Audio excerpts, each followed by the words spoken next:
Good evening, everyone. Welcome to the 23rd Annual Hike for Life Wellness Summit, which is taking place from April 23rd to May 15th, 23 days to honor 23 years of serving the upstate New York area. I want to just introduce myself quickly. My name is Mo Harrington O'Neill, and I am the Assistant Director of Development here at ACR Health. For more information about to acrhealth.org, and you can find out everything you need to know. I am thrilled about tonight's project, about tonight's presentation. We have such an amazing opportunity to learn about a men's group that we have here in Central New York, although it is a national organization. It is called the ManKind Project, and the central group, which is located here in Central New York, is called the Salt Cities Men's Group. They are an arm of the ManKind Project. And we are joined by some of their members, and we are going to have a wonderful conversation. I'm looking forward to this, about their group and what they do and how they came to be and how they came to find each other, and what they really bring to the table for men. Some of the stereotypes that men have been living with for many, many years, hundreds of years, and some of the ways in which they find each other and support each other and just basically celebrate the truth. So we're really excited to have them. It is my honor to introduce some of the men from the men's group. We have, if you just want to give a show of hands, Matthew Dunn joining us tonight. We have Ken Stoneberg this evening. I have Kia Big Horse tonight. And we also are joined by Daryl Hansen. Really excited that he is showing, coming from way far away. So we appreciate your time and energy tonight. So the ManKind Project, let me just give a brief introduction to our audience who will be watching this. This video will be living for years and years on our website. So let me just tell you what the ManKind Project is specifically. It is a personal development organization that offers life-changing training and support groups for all kinds of men. So I'm just going to start with one basic question, then I'm just going to back off. I know what being with a man who is involved with the ManKind Project has brought to my life, but I would like to know specifically what brought you to the ManKind Project, and also what keeps you there. Matt, can we start with you, Matthew? Sure. So, I don't know, 2017, my first marriage was falling apart. I had just moved out. I was alone and pretty desperate for some kind of emotional connection. And on a whim, I reached out. I think it was, is it Meetup, Ken? I can't remember whatever it was, a website that had local organizations. I reached out, and actually Ken was the person that I got in touch with, and he invited me to a meeting, and I came, and then the next chapter of my life began, which was about really confronting a lot of the things in my life, traumas, habits, defense mechanisms, that really, it was like carrying weight. And this group of men who are like friends, and it's important that I make that distinction because unlike friends, they hold me accountable. And so where my close friends will generally try to agree with me because their first priority is to be my friend, which I think is very natural, these men are some of the closest people I know, and they won't hesitate to call me out and hold me accountable for the many things that I've set before me as goals and targets. And it is love. It is truly, I think, the epitome of what love should be. And that in our society is something really interesting to explore, what is masculine love? When we have a society that tells us that in general men should compete, and the dominant emotions of masculinity are things like anger. So that is a pretty lengthy introduction to my introduction to ManKind Project. And Mo, I'll save you the next responsibility, and I will toss the mic to Kia, and he can answer what brought him to ManKind Project and why, most importantly, am I his favorite member?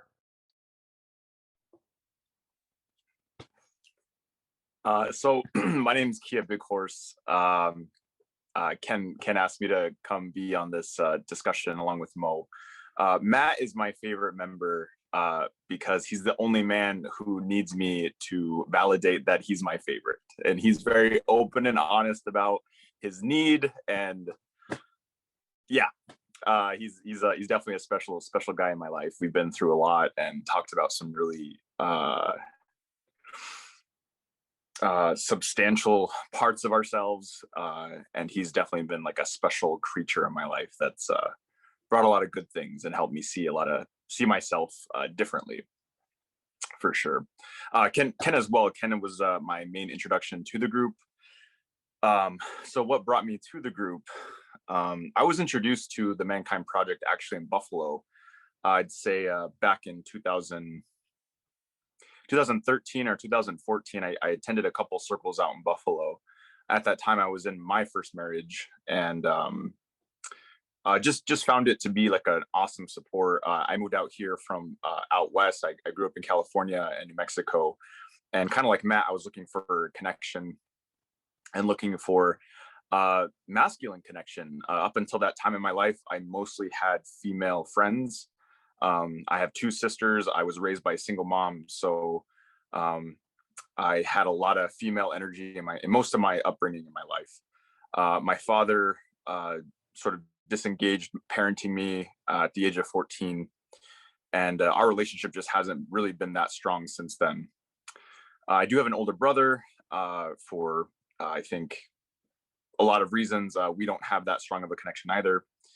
So yeah, the ManKind Project offered me kind of, I didn't really realize it at the time, but it offered me a way, a structure, and kind of a framework to understand connecting with myself first and foremost, and then allowing that process to kind of learn how to connect with other men in more deep and meaningful ways than just, sports or say talking about women, or the kind of stereotypical things that connect men, or that men talk about at bars or whatever. I was looking for something deeper than that. So yeah, that's kind of how I got introduced. I've been with the group in Salt City since 2000, I believe 18 or so, or maybe 17 is when I first went to my first circle out here, and then I went through an initiation process in 2018, I believe. So I've been with the group for about 3 or 4 years now.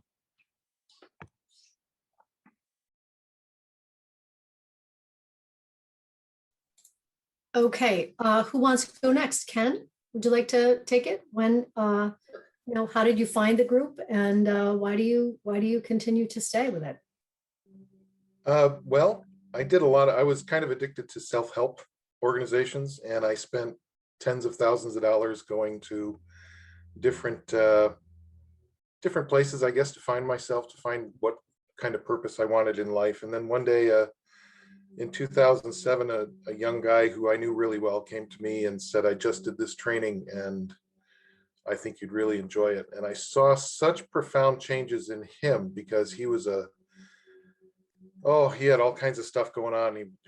He was messing up his relationship. He was messing up his daughter.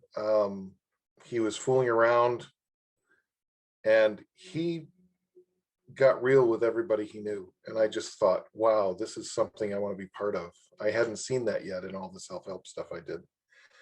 And I was living almost on the West Coast at that time in Arizona, and I was missing my connection with my father a lot.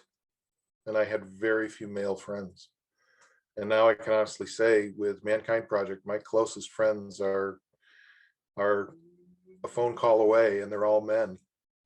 So it's changed the way I look at relationship. It's made my love relationships much more open and much more honest.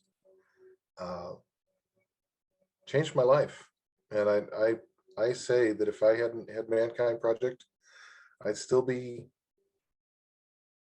that guy in 2007 without much change. I wasn't getting what I needed, and ManKind gave it to me. I dropped everything else and focused on ManKind project. So, and I love all these guys that come through our circle. We've had this local circle here since 2013, when I moved back to New York, and we started our own Syracuse chapter here, and it's been growing well ever since. And your dad is also now a member, correct? Father has been a member. Yeah, I actually almost had to bribe him to go through our weekend training, and he flew out to Arizona and did it there. And I was so nervous for him on his weekend that I threw up, and someone had to hold my hand, and Dad was fine. So I don't think I ever shed so many tears as on that weekend. Daryl, welcome. Thank you, Mo. Um, so my story with MKP, in 2006, I was at a gay men's retreat in the Highlands in North Carolina at a place called the Mountain, a Unitarian retreat. And these men must have just had a meeting because one by one, spaced about 2 or 3 minutes apart, they came down this mountain path and said to me, these were all men that I knew, and they said, MKP, you got to do it. And I'm like, what? And, the ManKind Project, you got to do it. And I'm like, what are you talking about? Finally, about the fifth or sixth man said that. And I'm looking at him like, what are you talking about? And he stopped and he said, ManKind Project, Daryl, it'll greatly benefit you. So I looked at him. He was a friend of mine, so I took him at his word, and sight unseen, never having sat in any groups, I went ahead and signed up for it and did the weekend. It was transformational, and I didn't realize it at the time. And I say I didn't realize it because within a year, I wound up, I had a vision when I first moved down to North Carolina from Buffalo, New York. I've lived in Syracuse before that for 13 years. And my vision was forming a gay and lesbian youth help group at for suicide prevention. And I put it off because I said, well, I can't do that. I don't have any skills with that. I don't know how to do this. And after going through the ManKind Project's weekend, speaking to someone, I just went ahead and I actually co-founded a group that's still operational today called Youth Outbreak. And it has, I'm sure, saved many young gay, lesbian, bisexual, and transgendered lives. Um, but yeah, so that was my introduction to it, and I know Ken from we are both what's called area stewards, where we are selected to guide um, our area and the men in it, and we're entrusted with that leadership. And yeah, and Ken has I've watched what he's done in central New York, and he's done an incredible job in all of upstate New York with that. And yeah, so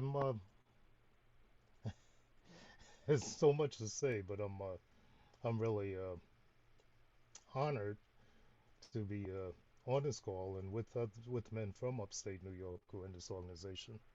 I said, and well, one thing I was going to say too. I just got back about 2 hours ago from a boys' weekend where we initiated 9 boys, much in the similar way that we do men. And because of COVID, instead of them having their normal weekend, we had what we called a solo quest, similar to a vision quest, where the boys were out alone in their tent for 1.5 days, uh, Friday night, Saturday night, and we pulled them back Sunday. And some of these boys had never been camping before ever, and here they are. They're out setting up their tent. We had temperatures in the low 30s, and we had rain, and here these boys, and we brought them food and water, but we that's all the interaction that we did with them. And from that, we today we talked about their experience with them, and they gained something, and that's the same way that men do on in the Mankind Project when we go through our weekend. You know, we have our personal experience and we have group experience, and it's really transformational. So thank you. Thanks for letting me share that. Daryl, what kinds of things, I'm just curious, what kinds of things did these young men find on their journey, on this day-and-a-half journey? When you They talk found, about transformation. yeah, they found that it was okay, in fact, encouraged to be in touch with their emotions. So whatever their emotions may be, the joy, sadness, anger, especially anger, because most often I know that it was in my case as a child, I was told, you know, it couldn't be angry, uh, and uh, and even shame, and we tell them not toxic shame, okay, where they feel like it's, you know, the guilt is all theirs, something that they did, um, but we encourage them to be in touch with all their emotions, to experience it, and then also to we let them know that they are the gift.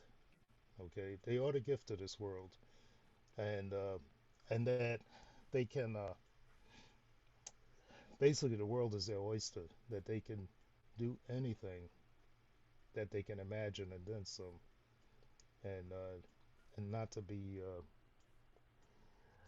be held down by as I've heard it put and by some of our elders, um, that not to let someone else paint your picture, to erase the easel and to start fresh and have you paint your picture, not let anyone else paint your portrait there.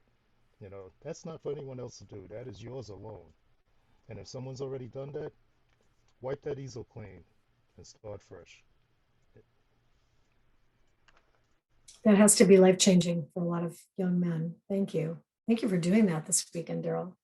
I want to talk about a little bit more about Matthew's comment about accountability.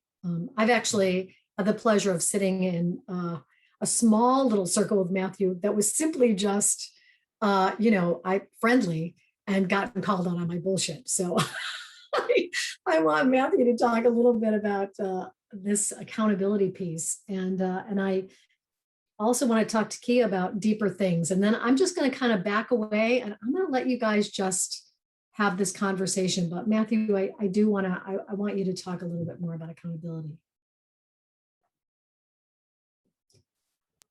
Yeah, such a powerful part of this group and certainly a powerful part of my life.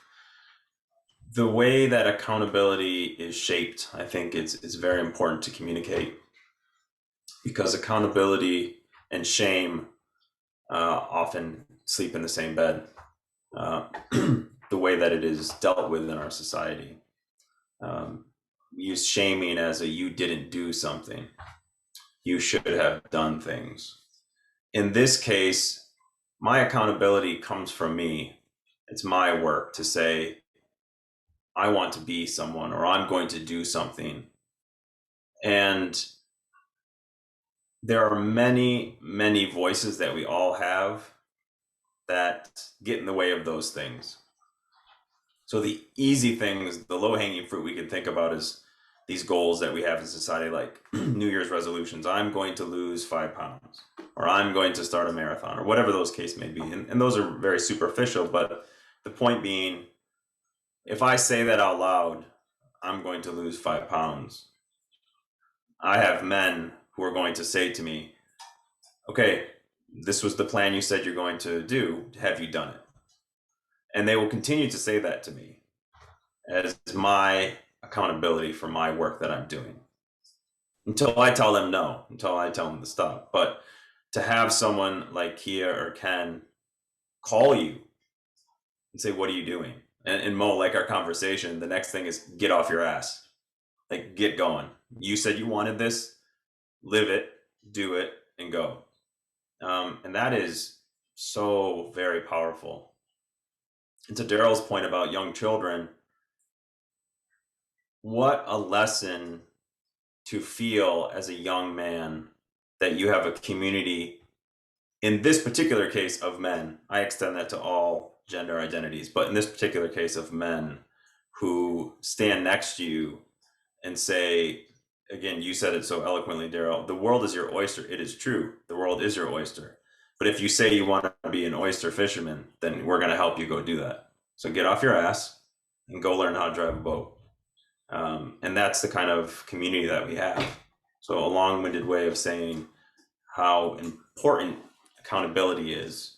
And the last piece, and Mo, maybe you can attest to this too, is having that sense of community and accountability transcends all relationships.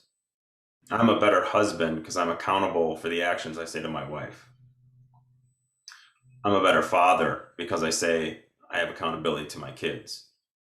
And that has really transformed much of my relationships in my life in general. So I'll end there. That is a brave thing to be. That is a brave thing to expect of yourself too, right? Because it's not just I'm going to be accountable today. It is a day to day, hour to hour, sometimes minute to minute struggle, I think. And so to commit to that is amazing. So I just want to say thank you. Thank you all for being so brave. I want to kind of move this over to Michelle, because Michelle is going to be she's my co-host tonight, and I know she works, on life coaching, and this is very well, it's a little more than that, but I wanted to see if she had any questions. And then Kia, you were talking about deeper things. You wanted deeper things out of your relationships with men. So more than just talking about chicks and cars and things like that. What was the thing has there been anything that's really surprised you about what you found and what you could talk about with these men that even surprised you? Yeah, that's the cool thing about every meeting is we're all kind of surprised by the things that we explore within ourselves and within each other. And we often say in our circles, like whenever I'm doing work and the men are kind of like I'm kind of the focus of the meeting, when I'm doing my work, in reality, I'm also doing the work of other men in the circle helping me. So it's that kind of dynamic that improves as I seek healing, as I seek my wellness. In proxy, I'm helping other men seek their wellness and identify, a lot of things that keep us from being well. So deeper things like, I think one of the first things that I really struggled with is the ManKind Project, at least in upstate New York, and I'm not sure if this is the case in other parts of the country. It is predominantly a white male organization. I'm an indigenous person. My mother is of the Gayacono people of the Haudenosaunee Confederacy, which is indigenous to upstate New York. My father is Diné or Navajo from the Arizona and Four Corners region in the Southwest. And as I came into ManKind Project, I was very nervous, seeing that they were mostly white guys talking about accountability, because there's like 500 plus treaties that the US government has written and made with indigenous people. And it's kept about maybe one of those treaties to date. It is currently in violation of 400 plus treaties. In my nation's Gayacono, or of the Iroquois, we're in the middle of we're constantly fighting the government and the state for our land back. There are documents that have been signed mostly by men that are basically toilet paper. They're almost completely worthless, and we can't hold the government accountable. So it's been really hard for me in my life to feel like I can trust white men on a deeper level. That was definitely one of the initial barriers, and something that I struggled to as an indigenous male. How do I hold myself accountable when it feels like so much of the world does not hold themselves accountable, especially within America? So with the ManKind Project, that kind of the commitment that I see a lot of my brothers have towards accountability, you know, just based on, you know, conversations they've had with me. A couple of men from my circle have written senators. They've done things. They've written to the ManKind Project itself, talking about, you know, what's going on with Indigenous people. Like, so men in my circle are driving these conversations in spaces that I just will never have access to, which is with other white men. Because whiteness is very insular. It protects itself. It's a very interesting identity for sure. And I don't completely understand the ins and outs of it, simply because I'm not white, so I'm always going to be an outsider looking in. But with these white men in upstate New York, in the circle that I run with, they've done amazing work. Just from the conversations that I brought to the table, and them identifying as like white male Americans. And what does that mean? You know, what does that mean to be that? And are they proud of that? Do they feel good about that?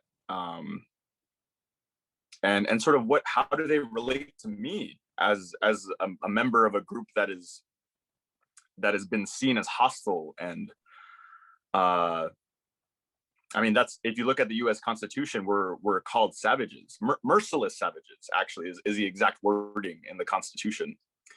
So yeah, it's very interesting to be part of a group of white males talking about deeper things.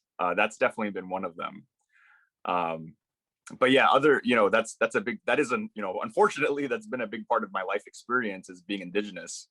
I kind of stand out and can't really hide from it with a last name like Big Horse. So yeah, it's been very supportive to have these men around me. It feels safe. You know, I feel safe, and they're committed to including me. And it's just a unique framework that's used in ManKind. I've yet to experience another organization that runs the way it does. And some of ManKind Project, some of the processes that are used within the ManKind Project do stem from Indigenous wisdom, which also really resonated with me on some other levels. That can also pose problems as well, but yeah, it's always a work in progress, and you know, we're all works in progress. And with ManKind Project, that it's okay to admit that, you know, we're all works in progress, and it's okay to, you know, fall short of our goals, and to not be accountable. It's okay to make mistakes, but not being accountable. I think one of the reasons why I like it so much, it's a pretty simple framework, is when your thoughts, words, and actions align, you're in integrity. When those things don't align, you're out of integrity. And the reasons why we're out of integrity is because of something that we call, within our group, we call it a shadow. It's inspired by Carl Jung's work. And the shadow is sort of like it stems from our childhood, whenever we were told no. And it's kind of a reaction or a response to that situation. And we kind of grow up with these shadows that get activated or come out or act out through us. Even as adults, it happens. And so kind of becoming familiar with my own shadow helps me kind of see it in other people pretty quickly. And lets me know, like, if they're safe to be around, or yeah, it's really helpful. It's a different way of looking at the world and relationships, and it's definitely helped me be more careful with who I allow into my circle, and kind of how to like cross-check them, or kind of like, you know, is this a person who keeps their words? That, you know, are they in alignment with everything? And if there isn't something in alignment, are they working on it? You know, and if they're not interested, then I kind of need to keep them at a arm's length, because they're kind of dangerous. People who are not in alignment are very dangerous. But that's what I've learned. I think one of the things we can mention here is that MKP gives us really firm definitions of what accountability, integrity are for us. So accountability, and everybody's kind of stated it, but hasn't given our definition yet. I'm willing to tell the truth about my decisions and I take responsibility for the consequences of their actions, both intended and unintended. That's accountability. And then there's integrity, which Kia said perfectly. My words and my deeds are in alignment. And men are challenged when we bring them into the fold in this group. They're challenged to find their integrity and find their accountability pieces for themselves. And it's not something, a definition of a cult is a charismatic leader that tells you how to think. And we pride ourselves on not having that top charismatic leader, except for Daryl. And then, we pride ourselves on helping men think for themselves in whatever way that is. Okay, so I have to jump in here. So I first of all, I just want to say there's so many things going through my mind right now. I've been waiting for this hour of my life for a very long time, probably longer than I'm cognitively aware of. But I want to say I first became aware of the ManKind Project when I met Ken, not directly, but in a meeting, and he said he's part of this ManKind Project. I'm like, now I'm married to a woman, so that for me is like, whoa, who is this guy? And what the hell is the ManKind Project? I don't think it's anything I want to know anything about. So as I got to know Ken and actually experienced a level of accountability through him, saw him being accountable for some thoughts and actions, I was like, okay, wait a minute. That now I really need to know more about this. So I'm really glad to be here, first of all. I think the thing that's striking me tonight is that the safety with which you're talking about really exists, because for Daryl to talk about being gay and for Kiani to talk about being Indigenous in a group of people who, we're mostly white, we're predominantly, well, there's a bunch of women here. So this is not the easiest group to stand up and say, I'm different from you. So the safety is palpable, and that's really impressive. But I have a question about accountability, because this is fascinating to me. How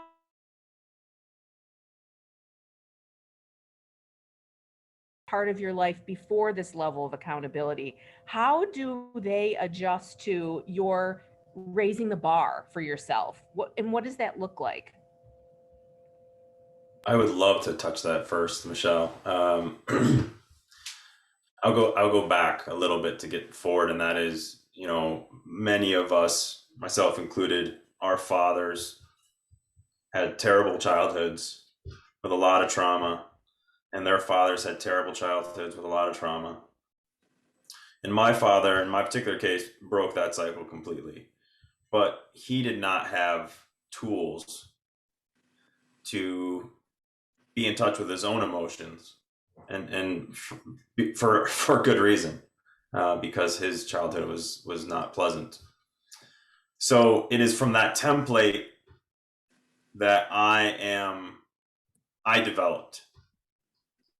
Parents cannot give what they don't have, and I've had to grow into empathy and understanding of that, and look at both my parents with love, but also can really have empathy that they couldn't give what they didn't have.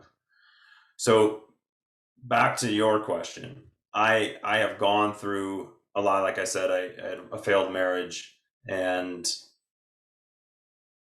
that transformational process, I'm thinking about your question, and my first impulse is to say, I cannot control the reactions from others. I can only control myself. And I have seen that first, the trepidation of, well, what is this? This is different. I'm kind of expecting a pattern of behavior, but all of a sudden it's different.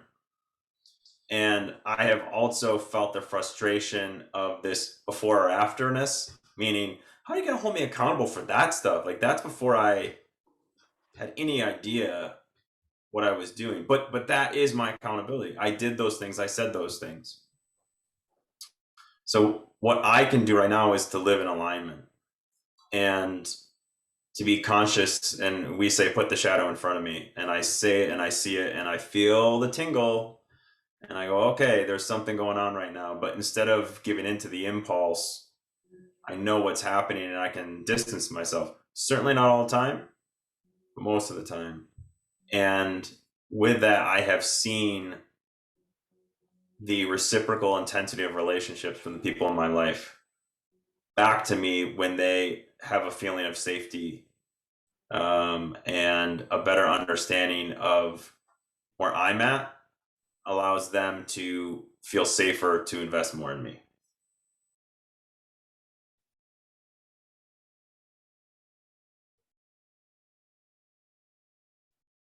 Does that answer part of your question, Michelle?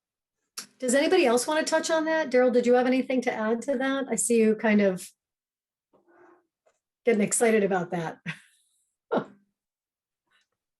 I was just shifting in my seat, but I can say, for me, and I agree with what Matthew said, and it's modeling, okay, and not necessarily intentionally, but if I'm being accountable, others will see in me the example that I'm setting, and they can choose to inquire how's this coming about, or they can choose to follow a similar example. And and for me, uh, not exactly the same, but similar to me coming out as a gay male, which I did at 40.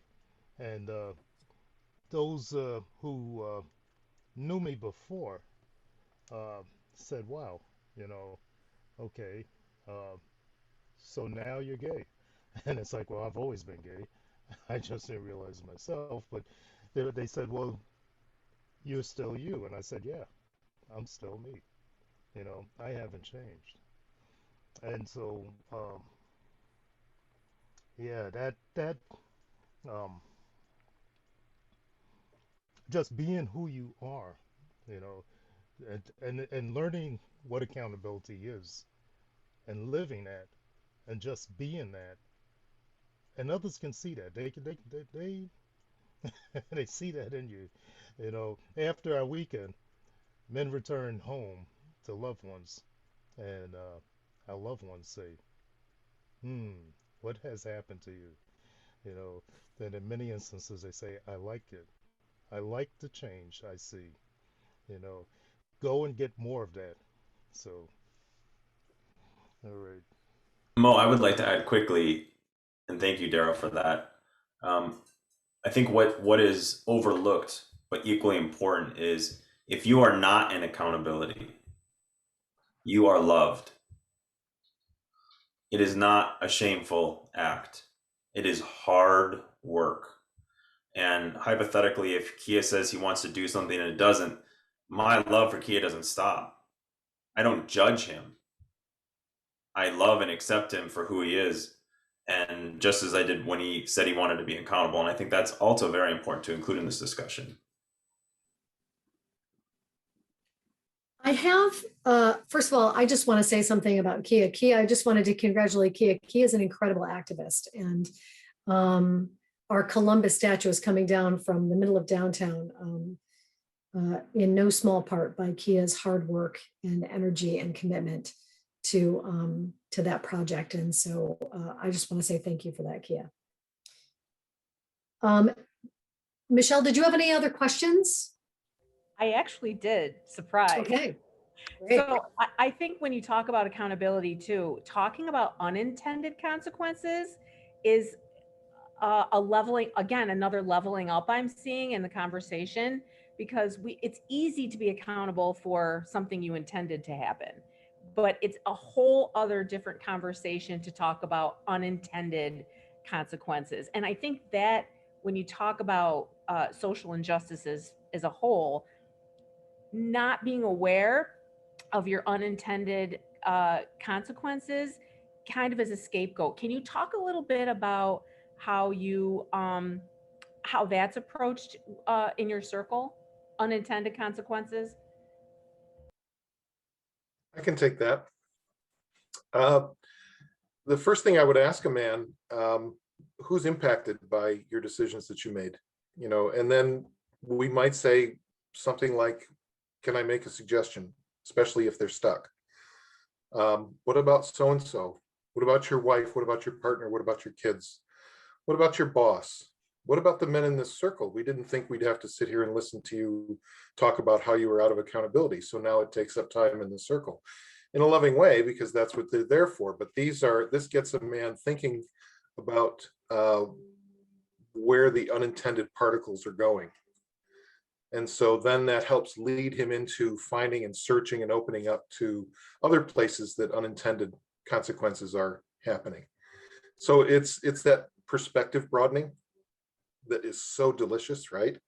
When you get in, I mean, you have got clients, your favorite thing I've got to imagine is giving them a new perspective on their life. It's so delicious. And to see someone and to feel it for myself, because sometimes like I think Kia said, he can be doing the work for me sometimes. Just through osmosis, I pick it up and go, oh man, and I'm in tears, and he's in tears, and another guy across the room is in tears. It's the delicious moments like that, and those unintended consequences could be really wonderful too. Thank you.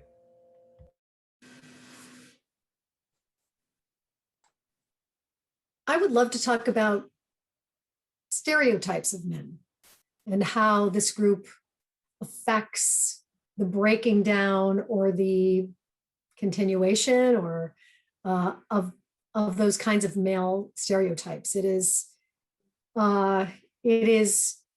no small feat to not notice what's going on in the world right now, especially with race inequality. And so any comments or thoughts that you would like to share on that? I want one of the guys to take this question because I'm far removed from it. In that we have an exercise on our weekend training that we do that's called "As a Man, I See You As." And I know a couple of guys, everybody here, Daryl and Matthew and Kia have all done this as well. And I want to know what that sounds like, especially I think you, Kia, I remember you doing that exercise on the weekend. Well, so the question I'm asking is about masculine stereotypes. Is that what I'm addressing? Yeah, and you remember the exercise we did on the floor of "As a man among men, I see you as," or "As a man, I see you as this kind of man," or "I know I'm a man because," and it's kind of the first time we've ever asked another man or ever told another man face to face while looking in their eyes what we really thought of them. Honestly, thought of them. Remember that exercise? Yeah, and I think we did that again at the pit training. That's the one I remember more. Yeah. It was because it's more recent. Sure. So, masculine stereotypes was what Mo mentioned, and then through ManKind Project, there are processes and structured conversation that we go through to make us confront those and how that impacts us.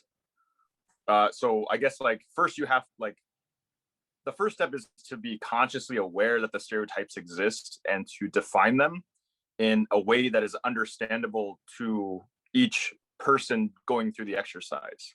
So that's step one. So that's what Ken was discussing is, how do I know I'm a man? Because I have a penis, because I have facial hair, or because whatever. And out of that exercise, we start to paint the picture of the stereotypes. And it's really we basically describe toxic masculinity, that men are emotionless, stoic, ravaging, rapey, domineering, alpha, adrenaline junkies that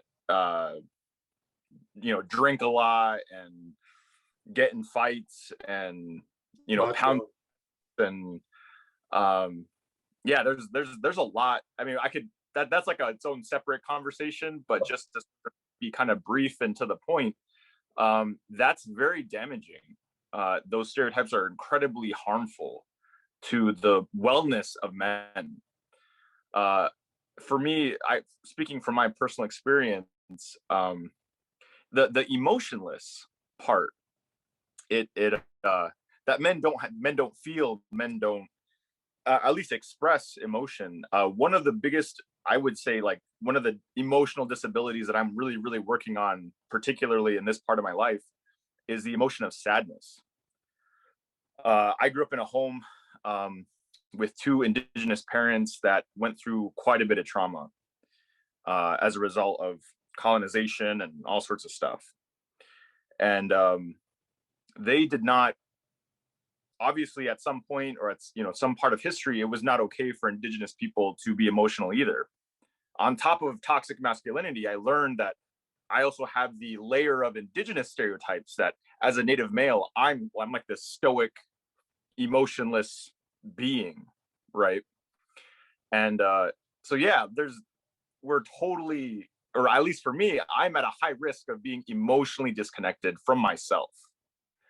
And having someone, or being on the receiving side of that message, it's very debilitating. It's frustrating, it's confusing, and profoundly confusing, because how can I make sense of my reality, my identity, without emotional data being factored in? How do you work someone through their trauma absent of emotions? It's impossible. And I think, me personally, I think it's really what drives the perpetuation of mental health disparity within communities of color, women, men. I know men don't threaten to commit suicide as often as women, but they follow through at a much higher rate. Mass shootings are mostly done by men as well. There has to, to kill people at a massive scale, you have to be very emotionally numb to do that sort of thing. And emotional numbness is definitely something that's been sort of pounded into my social upbringing from a very young age, not just from being a man, but also on the other side of that, being an indigenous person in America. It's a trip. It takes me a lot of work to feel safe enough and feel confident enough in myself to deal with sadness. That's probably one of the emotions that I struggle with personally, is letting myself feel like loss, or let myself grieve. That's something I have to be very intentional about. I'm learning. And I've experienced a couple of things of loss in my life right now.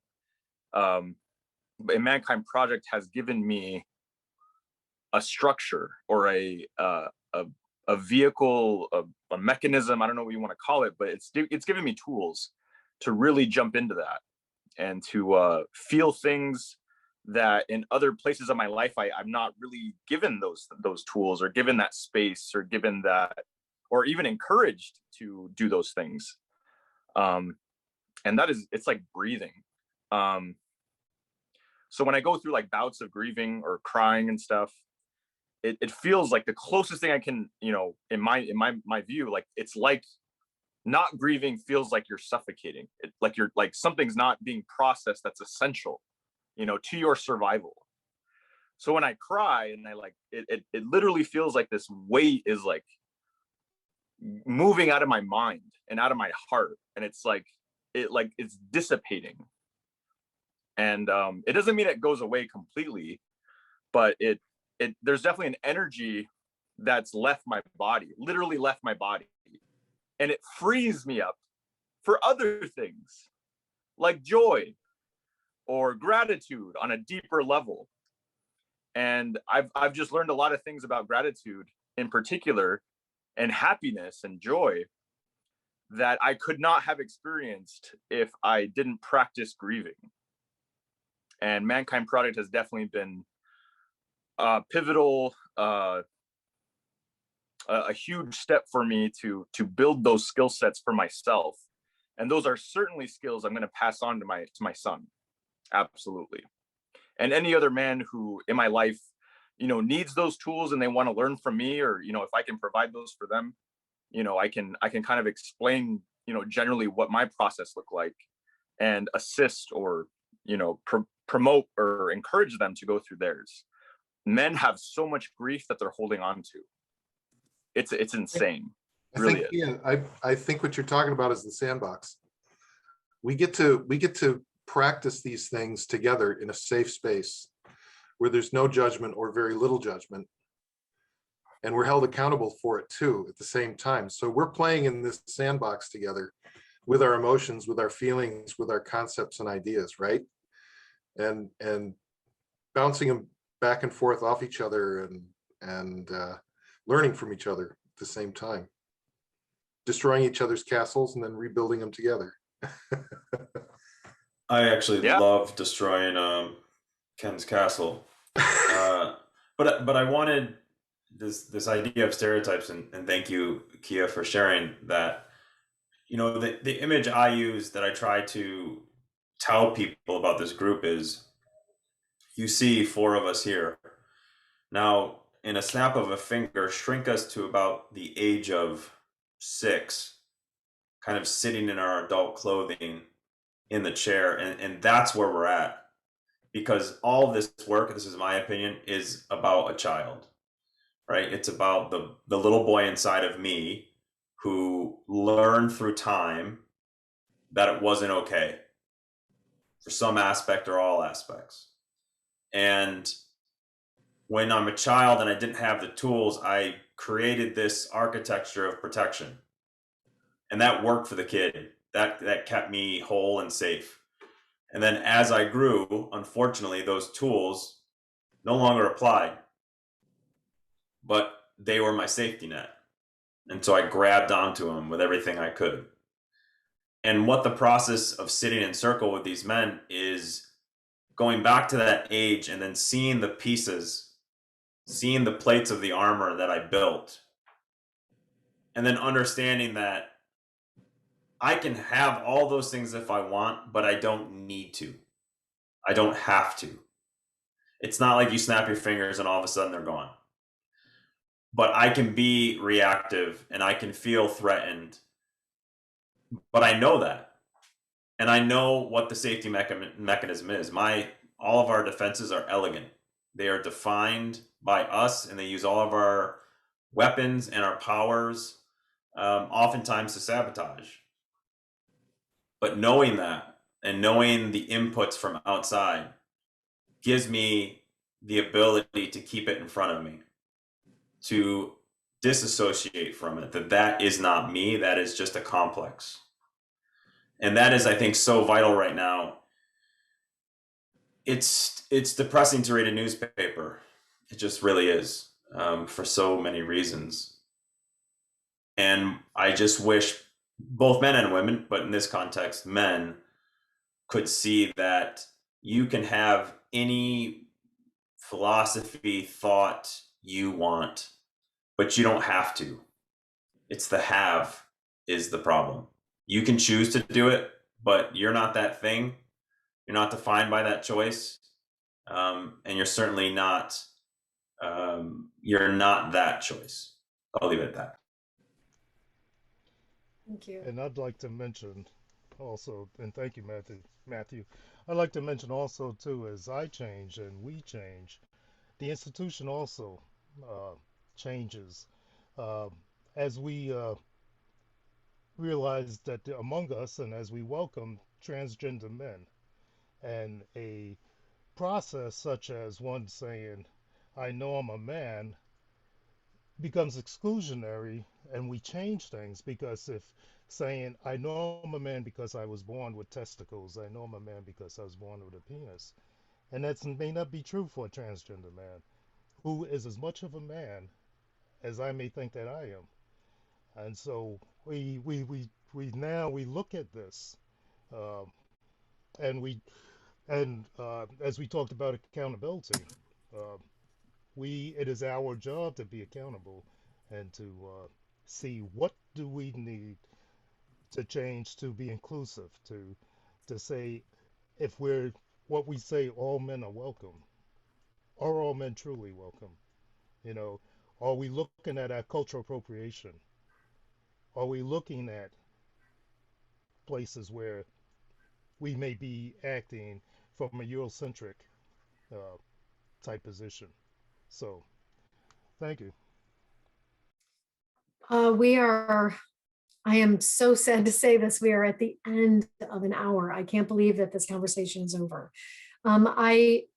I want to thank every single one of you. And I think that these conversations are so important. This wellness summit was started to create self-wellness, to kind of bring us out of the fog of the COVID situation that we've been in for the past year. It's to, decrease stigma and to create community and tighter community. And I can find no better way to do that than to introduce the ManKind Project and the Salt City Men's Group to our community. And I just want to say thank you so much to Matthew Dunn, to Kia Big Horse, to Ken Stoneberg and Daryl Hansen. Thank you so much for joining us. I really, really appreciate your time and your energy and your thoughtfulness and your willingness to just become better humans. And hope that we all can kind of come along for the ride. I feel lucky to know all of you.